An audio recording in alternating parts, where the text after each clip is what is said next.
नमस्कार मित्रांनो, मी किरण गावित, प्रताप महाविद्यालय अमळनेर. आपण बघत आहोत प्राकृतिक भूगोल.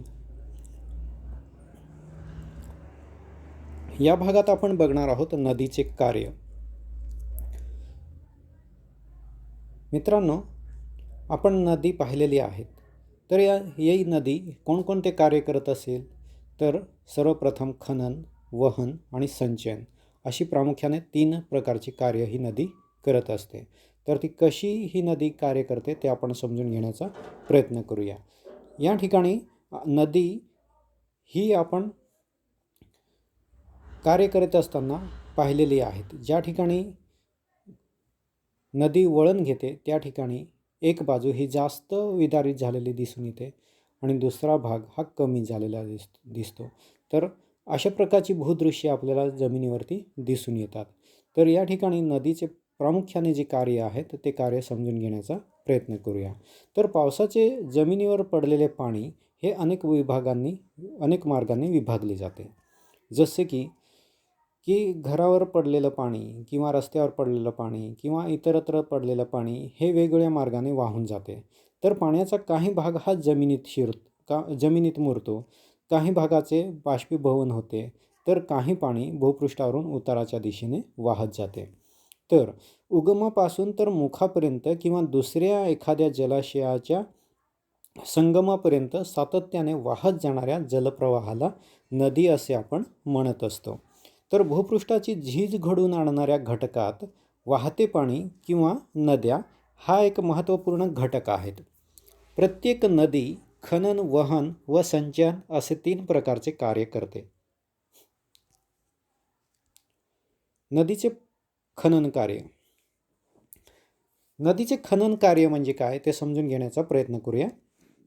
नदीचे खनन कार्य नदीतील पाण्याचे प्रमाण, नदीच्या पाण्याचा वेग, नदीच्या पाण्यातून वाहणाऱ्या पदार्थांचे प्रमाण व आकार, नदी ज्या प्रदेशातून वाहते त्या प्रदेशातील खडकांची रचना इत्यादी घटकांवर अवलंबून असते.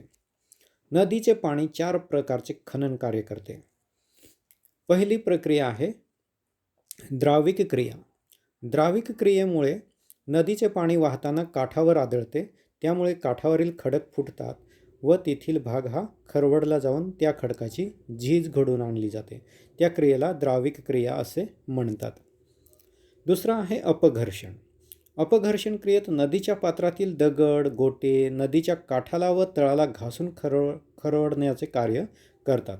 आता नदीच्या पाण्याबरोबर वाहत जाणारे दगड, गोटे हे नदीच्या पात्रामध्ये आदळत जातात, त्यामुळे नदीच्या पात्राचा विस्तार हा होत जातो किंवा नदीच्या पात्रामध्ये त्याचं खनन कार्य हे होत असतं आणि अशा प्रकारच्या कार्याला अपघर्षण असे म्हणतात. तिसरं आहे सन्निघर्षण. सन्निघर्षणामध्ये नदीबरोबर वाहणारे दगड, गोटे हे परस्परांवर आदळतात आणि परस्परांना घासतात व त्यामुळे त्यांचा आकार कमी कमी होत जातो. तर अशा प्रकारची जी क्रिया घडून येते त्या क्रियेला सन्निघर्षण असे म्हणतात. चौथे आहे भक्षण. ही रासायनिक क्रिया आहे. नदीच्या पात्रातील खडकांमधील क्षार हे पाण्यात विरघळतात आणि त्यामुळे साहजिकच तो खडक किंवा ते जे दगड असतील ते त्यांची झीज होते, तो खडक नाहीसा होतो आणि अशा प्रकारची क्रिया घडते, त्या क्रियेला भक्षण असे म्हणतात. आता नदीच्या पाण्यात वाहून आणलेला गाळ हा 3 स्वरूपाचा असतो. पाण्यात विरघळणारा गाळ, पाण्यावर तरंगणारा गाळ व नदीच्या पात्राला घासून नदीपात्राला खरवडणारा गाळ इत्यादी ह्या नदीच्या पाण्यात वाहून आणलेला हा गाळ हा 3 स्वरूपात दिसून येतो. आता नदीच्या कार्यामध्ये प्रामुख्याने नदीच्या कार्यामुळे जे काही महत्त्वाचे बदल घडून येतात आणि त्या बदलांमुळे भूपृष्ठावरती नवीन भूआकार आपल्याला दिसून येतात, त्या भूआकारांची माहिती या ठिकाणी दिलेली आहेत. तर नदीच्या खनन कार्यामुळे निर्माण होणारे भूआकार आपण या ठिकाणी बघूया. तर नदीच्या खनन कार्यामुळे खालील भूआकार तयार होतात. पहिला भूआकार आहे ती म्हणजे घळई. आता घळई आपण या चित्रामध्ये दाखवलेली आहे त्याप्रमाणे हा भूआकार आपल्याला डोंगर दऱ्यांमध्ये दिसून येतो, त्यालाच घळई असे म्हणतात. तर नदीच्या प्रवाहाच्या पहिल्या टप्प्यात घळईची निर्मिती होते. पहिला टप्पा हा पर्वतीय असल्यामुळे नदी तीव्र उतारावरून वाहते आणि नदीचा प्रवाह हा प्रचंड वेगाने चालतो. त्यामुळे नदीचे अधोगामी म्हणजेच उभे खनन हे होत असते आणि उभे खनन होत असल्यामुळे तळाचे जे नदीचा जो तळ असतो त्या तळाचे खनन हे जास्त होत असते आणि त्या दृष्टीने पार्श्ववर्ती म्हणजे काठाचे खनन जे आहे ते प्रभावी होते आणि साहजिकच तळभागाची झीज जास्त होते व बाजू अरुंद व तीव्र उताराच्या होतात आणि अशा प्रकारचा जो भू आकार तयार होतो, उभ्या कड्यासारखा भाग तयार होतो, त्याला घळई असे म्हणतात. तर अशा प्रकारची घळई ही हिमालयात सिंधू व सतलज या नद्यांनी तयार केलेल्या आहेत. तर या ज्या घळया आहेत ह्या गळया खूप खोल अशा घळया हिमालयात सिंधू आणि सतलज नदीने तयार केलेल्या आहेत. गिलगिट जवळ जी सिंधू नदीची घळई आहे ती 5500 मीटरपेक्षा जास्त खोल आहेत आणि यांगत्से नदीवर इचांग येथे सुमारे 300 मीटर खोलीची घळई आहेत. महाराष्ट्रात देखील सुद्धा प्रवरा नदीवर रंधा धबधब्याखाली घळई निर्माण झालेली बघायला मिळते. दुसरा भू आकार आहे तो म्हणजे व्ही आकाराची दरी. आता घळई जी आहे त्या घळईचा जो आकार आहे तशाच प्रकारचा आकार हा व्ही आकाराच्या दरीचा असतो, परंतु या ठिकाणी जे किनारे आहेत ते तीव्र असे उताराचे असतात आणि व्ही आकार प्राप्त झालेला असतो आणि म्हणून त्यांना व्ही आकाराची दरी असे म्हणतात. तर नदीच्या प्रवाहाच्या पहिल्या टप्प्यात हा भू आकार निर्माण होतो. जमिनीचा उतार हा तीव्र असतो, प्रचंड वेगाने वाहणारा नदीचा प्रवाह यामुळे तळ व काठाची झीज होते, परंतु तळभागाचे खनन जास्त प्रमाणात होत असल्याने तळभाग अधिक खोल होत जातो आणि नदीपात्राला अरुंद व्ही आकार प्राप्त होतो. तर अशा प्रकारची या व्ही आकाराची दरी खंडाळाजवळ उल्हास नदीने भव्य दरी 10 किलोमीटरपेक्षा जास्त लांब ही तयार केलेली आहेत. तसेच विशालगडजवळ मुचकुंदी नदीची प्रचंड व्ही आकाराची दरी असून ती 600 मीटरपेक्षा जास्त खोल बघायला मिळते. पुढचा भू आकार आहे तो म्हणजे कुंभगर्ता किंवा रांजण खळगे. नदीच्या प्रवाहाच्या खनन कार्यामुळे हा भू आकार निर्माण होतो. नदीच्या पात्रात अनेक खाचखळगे असतात, खड्डे असतात. त्यात दगड, गोटे, खडकांचे तुकडे यांच्या घर्षणामुळे लहान मोठे खड्डे तयार होतात. अगोदर हे खड्डे लहान असतात. या खड्ड्यांमध्ये पाण्याबरोबर वाहत आलेले जे दगड, गोटे, वाळूचे कण हे त्या खड्ड्यांमध्ये अडकतात आणि पाण्याबरोबर चक्राकार गतीने फिरू लागतात आणि त्या ठिकाणी घर्षणाची क्रिया घडून येते आणि या घर्षण क्रियेमुळे नदीपात्रातील खड्डे हे मोठे होत जातात. या खड्ड्यांमध्ये पाणी व दगडगोटे घुसळण्याची क्रिया जास्त प्रभावी होऊन तो रांजणासारखा दिसू लागतो. त्यालाच रांजण खळगे असेही म्हणतात किंवा कुंभगर्ता असेही म्हणतात.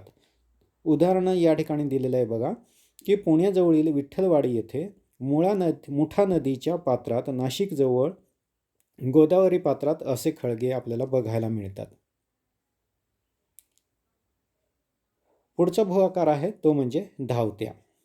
नदीच्या पात्रात एकानंतर एक कठीण खडकांचे थर असतील तर कमी अधिक झिजेमुळे नदीच्या पात्रात तीव्र उतार किंवा छोट्या पायऱ्या निर्माण होतात आणि नदी पायऱ्यांवरून वाहू लागते. नदीच्या प्रवाहाच्या दिशेने या खडकांच्या थरांना उतार असेल तर धावत्यांची निर्मिती होते. या पायऱ्यांवरून पाणी अति वेगाने वाहते, त्यामुळे अशा भागास धावत्या असे म्हणतात. अशा भागाच्या ठिकाणी नदीचे पाणी फेसाळलेले व वेगात असते. विस्तीर्ण पठारावरून वाहणाऱ्या नद्यांवर बऱ्याच वेळेस धावत्या आढळतात. वाई ते पाचगणी दरम्यान कृष्णे नदीवर म्हणजे खोपोलीजवळ उल्हास नदीवर धावत्या आहेत. पुढचा भू आकार आहे तो म्हणजे धबधबा. आता धबधबा आपण पाहिलेला आहे, पर्यटक म्हणून आपण अशा धबधब्याच्या ठिकाणी फिरायला जातो. तर या धबधब्याची निर्मिती कशी होते ते बघा की नदीच्या पात्रात कठीण खडकानंतर मृदू खडक आल्यास मृदू खडकांची झीज कठीण खडकापेक्षा जास्त होते. म्हणजे कठीण खडक आहे तसाच असतो आणि मृदू खडक हा नाहीसा होतो, म्हणजे मृदू खडकाची झीज लवकर होते आणि नदीपात्रात एक कड्यासारखा भाग तयार होतो. म्हणजे एक कडा प्राप्त होतो त्या नदीच्या पात्राला आणि या कड्यावरून नदी खाली उडी घेते, म्हणजे नदीचं पाणी जे आहे ते पाणी उंच कड्यावरून खाली पडतं. याच भू आकाराला धबधबा असे म्हणतात. तर प्रत्येक भूखंडावरील पठारी व पर्वतीय भागातून वाहणाऱ्या नद्यांच्या मार्गात धबधबे हे तयार होत असतात. आता निरनिराळ्या भूस्तर रचनेच्या परिस्थितीत धबधबे हे निर्माण झालेले दिसून येतात. याच्यानंतर आहे नदीच्या संचयन कार्यामुळे निर्माण होणारे भू आकार. नागमोडी वळणे व नालाकृती सरोवरे हा पहिला भू आकार आहे. नदीच्या पात्रात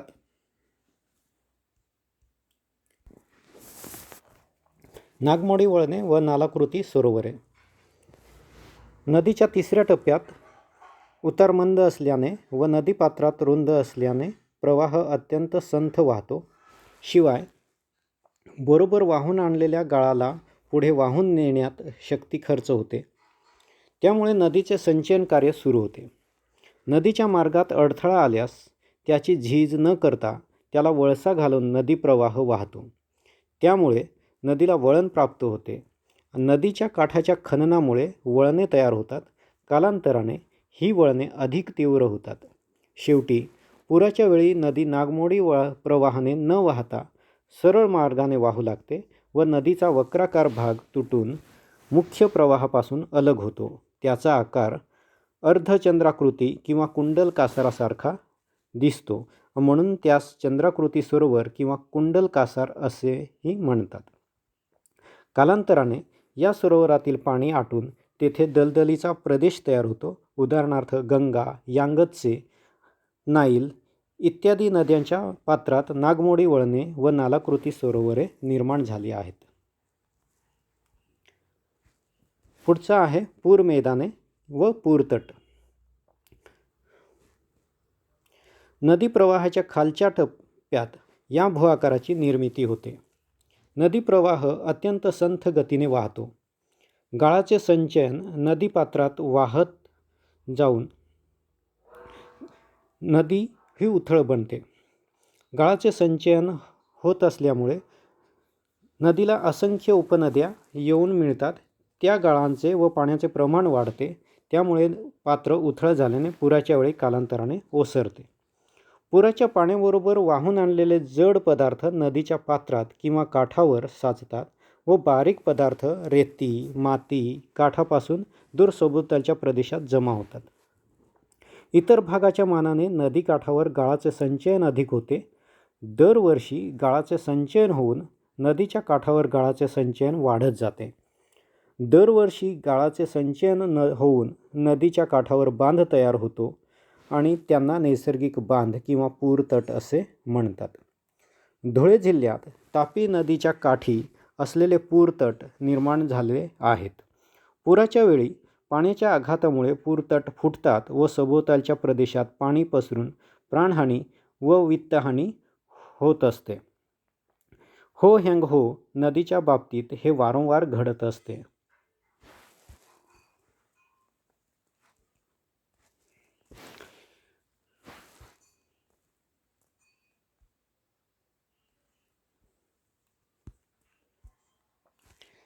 तिसरा आहे